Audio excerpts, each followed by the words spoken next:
안녕하세요. 수요일 밤 너에게입니다. 오늘은 후회를 멈추는 한 가지 방법에 대해서 얘기해보고자 합니다.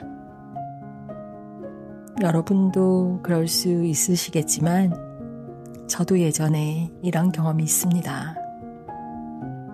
한 번은 중요한 모임에서 그냥 가만히 있었으면 되는데 괜히 분위기를 맞추려고 가볍게 던진 말이 누군가에게 상처가 되었던 적이 있습니다. 밤에 집에 돌아와서 씻다가 그 말이 떠오르는데 갑자기 얼굴이 화끈거리고 마음이 무거워졌습니다. 내가 왜 굳이 그런 말을 했을까? 그냥 가만히 있었으면 차라리 나았을 텐데. 그날 밤 베개를 끌어안고 뒤척이면서 계속 후회만 했습니다. 또 다른 날엔 충동적으로 물건을 샀다가 집에 와서 영수증을 보면서 기가 막혀서 한숨을 쉬었습니다. 이 돈이면 더 필요한 걸 살 수도 있었을 텐데. 별것 아닌 작은 선택도 돌아보면 자꾸 후회로 남곤 했습니다. 아마 여러분도 비슷한 경험 있을 거예요, 그죠? 관계에서든 돈에서든 혹은 인생의 중요한 결정 앞에서든 우리는 늘 다시 돌아간다면 다른 선택을 했을 텐데 라고 후회를 품고 살아갑니다. 그렇다면 왜 우리는 이렇게 후회를 반복하는 걸까요? 심리학자들은 후회를 내가 선택한 결과와 하지 않은 선택의 가능성을 비교하는 마음의 작용이라고 말합니다. 즉, 우리는 늘 다른 선택지를 상상하고 그 상상이 지금보다 더 나을 거라고 믿기 때문에 후회가 깊어지는 겁니다. 그런데 문제는 그 순간의 나를 충분히 이해하지 못한 채 결정을 내릴 때 후회가 훨씬 커진다는 점입니다. 다시 말해서 내 마음과 합의하지 못한 선택이 후회의 뿌리가 되는 겁니다. 여기서 후회를 줄이는 단 하나의 방법이 있습니다. 그것은 바로 결정의 방식 자체를 바꾸는 겁니다. 많은 사람들은 후회를 막으려고 다시는 그런 실수를 하지 말아야지라고 다짐합니다. 하지만 그 다짐은 오히려 우리를 더 조급하게 만들고 똑같은 패턴으로 몰아넣곤 합니다.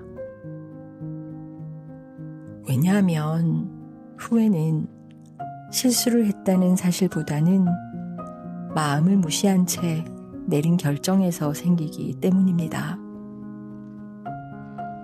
제가 실제로 시도했던 방법은 아주 간단했습니다. 결정을 내리기 전에 스스로에게 단 10초만 질문하는 거죠. 이 선택을 하면 나는 마음이 변할까?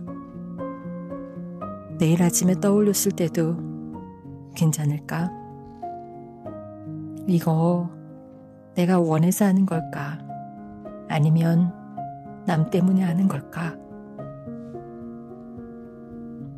이 짧은 질문 덕분에 후회는 확실히 줄어들었습니다. 결과가 완벽하지 않아도 최소한 그 순간에 나는 내 마음과 함께 있었기 때문이죠. 예를 들어 누군가의 부탁을 받았을 때 예전 같으면 무조건 들어줬을 겁니다. 그리고 나서 뒤에서 왜 나는 늘 나를 희생하지? 하며 짜증과 후회를 했을 겁니다. 하지만 이제는 내가 정말 하고 싶은 마음이 있나? 를 먼저 물어봅니다. 만약 없다면 정중하게 거절합니다. 거절하는 순간은 불편할 수 있지만 그 뒤에 찾아올 후회는 훨씬 줄어들었습니다. 또 하나의 예는 돈과 관련된 선택입니다. 예전엔 순간의 감정에 휩쓸려 불필요한 소비를 했었습니다.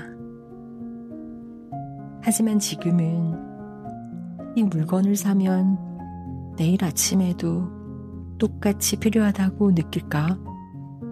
라는 질문을 던집니다.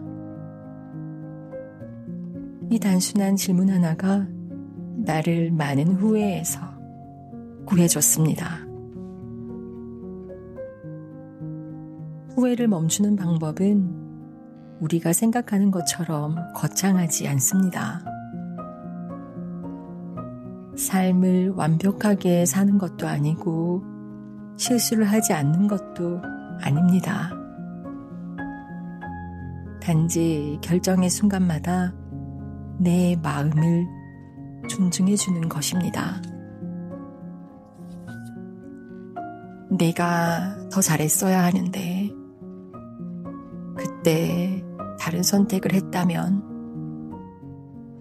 이런 생각이 계속 올라와서 후회를 놓지 못하는 거죠. 그럼 어떻게 해야 될까요? 저도 한동안은 후회를 없애는 게 목표였습니다. 하지만 결론적으로 말씀드리면 후회를 없앨 수는 없습니다. 오히려 후회는 인간이라면 당연히 겪는 자연스러운 감정입니다. 다만 중요한 건 후회를 어떻게 다루느냐는 것입니다. 저는 여기서 하나의 방법을 발견했습니다. 그것은 바로 결정의 순간에 마음과 합의를 하는 것입니다. 예를 들어 누군가의 부탁을 받았을 때 예전에는 무조건 들어주곤 했습니다. 싫다고 하면 내가 나쁜 사람 같잖아. 그렇게 억지로 도와주고는 돌아서서 후회했습니다. 왜 또 내 시간을 다 내줬을까? 하지만 지금은 부탁을 받으면 10초 멈춰서 스스로에게 물어봅니다. 정말 내가 원해서 도와주는 거야? 아니면 거절이 두려운 거야? 만약 마음이 싫다라고 한다면 정중하게 거절합니다. 처음에는 거절하는 게 불편했지만 결과적으로 후회는 확실히 줄어들었어요. 또 다른 사례는 소비 습관입니다. 예전에는 마음이 공허할 때 충동적으로 온라인 쇼핑을 했습니다. 그때는 기분이 잠시 좋아졌지만 박스를 열고 나면 후회가 찾아왔습니다. 이거 꼭 샀어야 했어? 쓸데없는 돈 낭비잖아. 하지만 이제는 물건을 장바구니에 담고 한 가지 질문을 합니다. 내일 아침에도 이걸 원할까? 의외로 대부분의 물건은 다음 날이 되면 필요하지 않았습니다. 이 간단한 질문 하나가 불필요한 후회를 막아준 거죠. 심리학적으로도 이것은 자기 결정성 이론과 맞닿아 있습니다. 사람은 결과의 완벽함보다 자율적으로 선택했다는 경험에서 더 큰 만족을 느낍니다. 이건 내가 진짜 하고 싶어서 한 선택이야 라는 확신만 있어도 결과가 기대에 못 미쳐도 후회는 덜해집니다. 반대로 남의 시선, 순간의 감정, 외부 압박 때문에 내린 선택은 결과가 아무리 좋아도 이상하게 공허합니다. 그리고 결국은 다른 길을 갔어야 되는데 라는 후회로 이어지죠. 물론 후회는 완전히 사라지지 않습니다. 하지만 후회를 대하는 태도는 바꿀 수 있습니다. 제가 최근에 배운 건 후회를 없애려 하지 말고 후회를 신호로 받아들이라는 것이었습니다. 후회는 내가 잘못 살아왔다는 증거가 아니라 앞으로 더 나은 선택을 하고 싶다는 마음의 표현이거든요.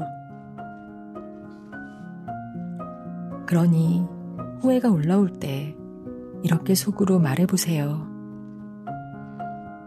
그때 나는 그 순간에 최선을 다한 나였어. 그 순간의 나도 지금의 나처럼 불완전한 인간이었고 최선을 다했을 뿐입니다. 결국 후회를 멈추는 단 하나의 방법은 내 마음과 합의된 선택을 하는 겁니다. 다른 누구의 기준도 아닌 나 자신의 기준으로 다른 사람이 뭐라 하든 그 순간에 나는 내 마음과 함께 있었다면 결과가 조금 서툴러도 후회는 줄어듭니다. 앞으로도 중요한 선택의 순간이 온다면 잠시 멈춰서 자신에게 물어보세요. 내 마음은 지금 뭐라고 말하고 있지? 사람의 행복을 느끼는 순간은 성취보다 내가 나답게 선택했다라는 경험일 때 가장 크다고 합니다. 결정이 서툴러도 괜찮습니다. 그 안에 내가 있었다면 후회는 줄어듭니다. 혹시 지금도 과거의 일 때문에 여전히 마음이 무거우신가요? 그렇다면 이렇게 말해주세요. 그때의 나는 그 순간에 최선을 다한 나였어. 후회는 내가 잘못 살아왔다는 증거가 아니라 더 잘 살고 싶다는 마음의 표현일 뿐입니다. 앞으로는 중요한 순간마다 잠시 멈춰서서 나에게 질문해 보세요. 나는 지금 진짜 내 마음과 함께하고 있나? 그 10초가 당신을 후회에서 자유롭게 만들어줄 것입니다. 긴 이야기 들어주셔서 정말 감사합니다. 다음에 더 좋은 이야기로 만나 뵙겠습니다. 수요일 밤 너에게였습니다. 안녕히 계세요.